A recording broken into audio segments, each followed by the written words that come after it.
สบายดีท่านผู้ชมมื้อนี้My FC พาทุกคนมากินตำบักหุ่งเนาะ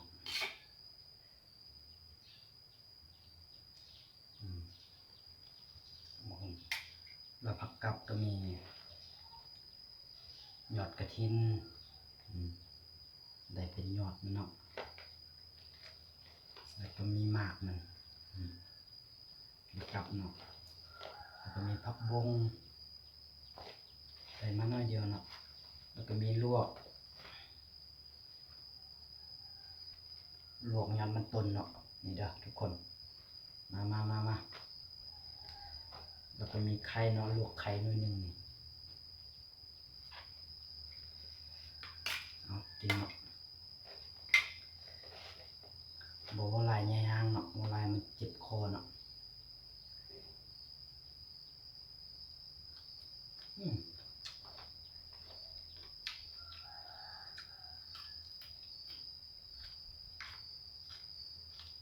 ตำด้วยยอดกระถินเนาะ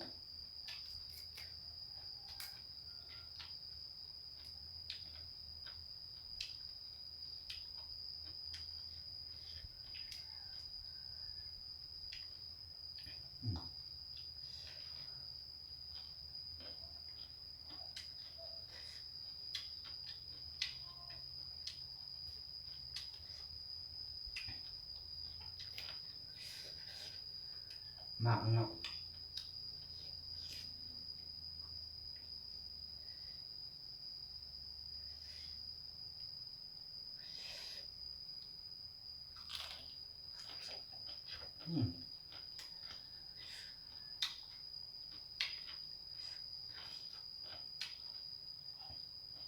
ซุ่มเจ้าพักยัง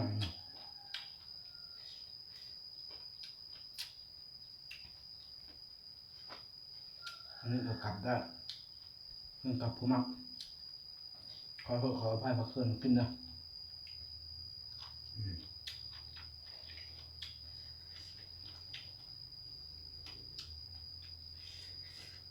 เอาตามด้วยยอดมันต้นเนาะ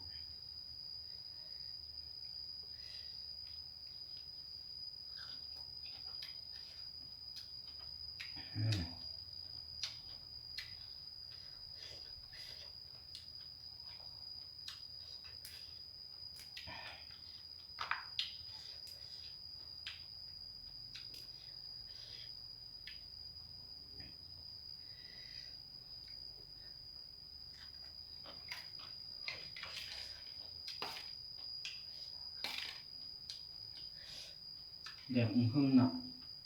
ใส่ปลาแดกเอาผักบงยอแล้วมันเต็มปากเลยบอกแก่เด้อพี่น้องเอาคำใหญ่มันสะใจ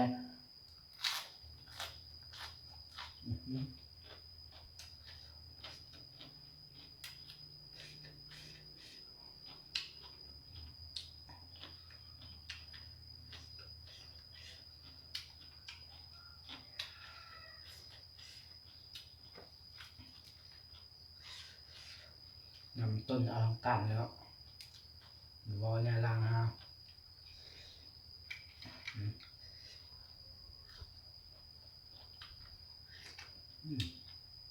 ครับ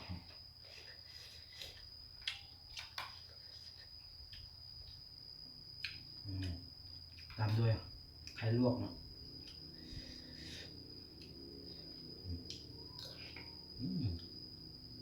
ครับครับ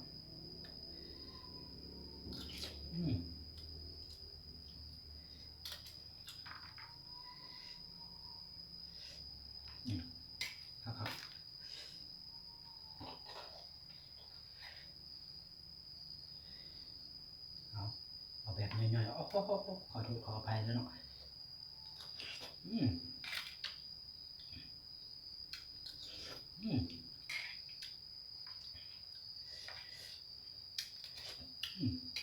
ครับ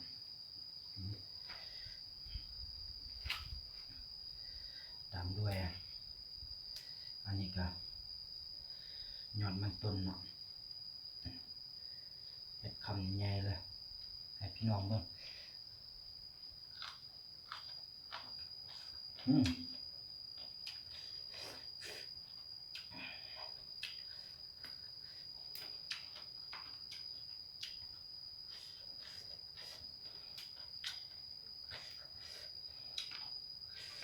ส่องใหม่เอฟซีสตูดิโอก็ได้ตายตัวแล้ว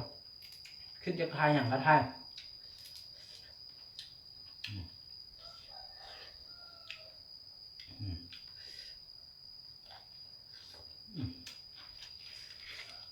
ครับ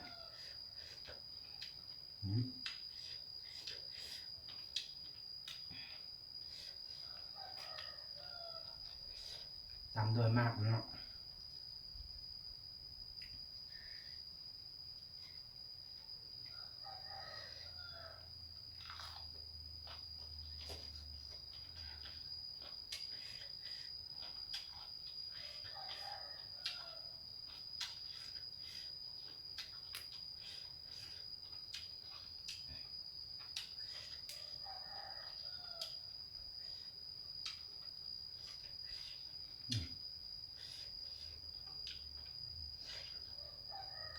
คำไง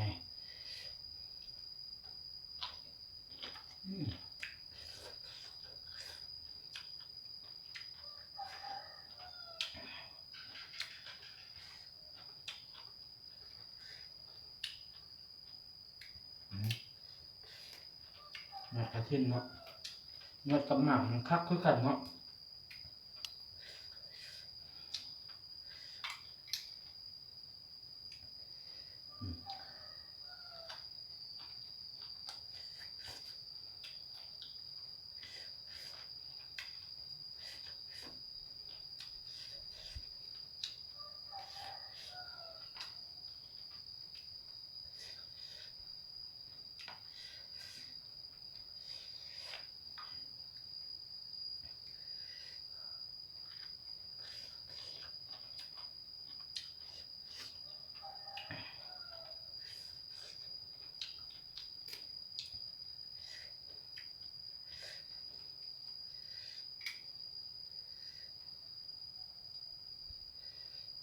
คำง่ายย่อยเลย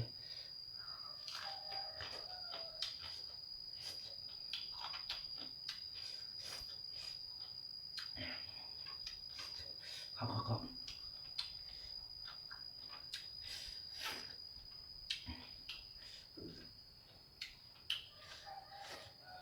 คำสุดท้ายเนาะปิดคลิปเนาะ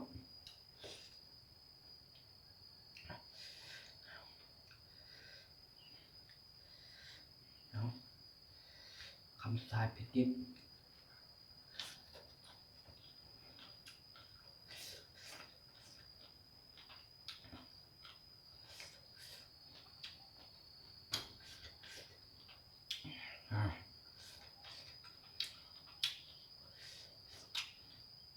ทุกคน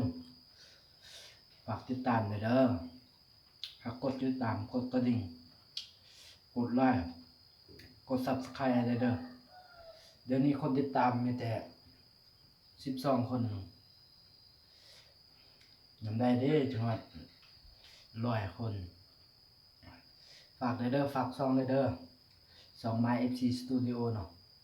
ฝากกดไลค์กดติดตามให้ได้เพื่อเป็นกำลังใจให้คลิปต่อไปเนาะบ๊ายบาย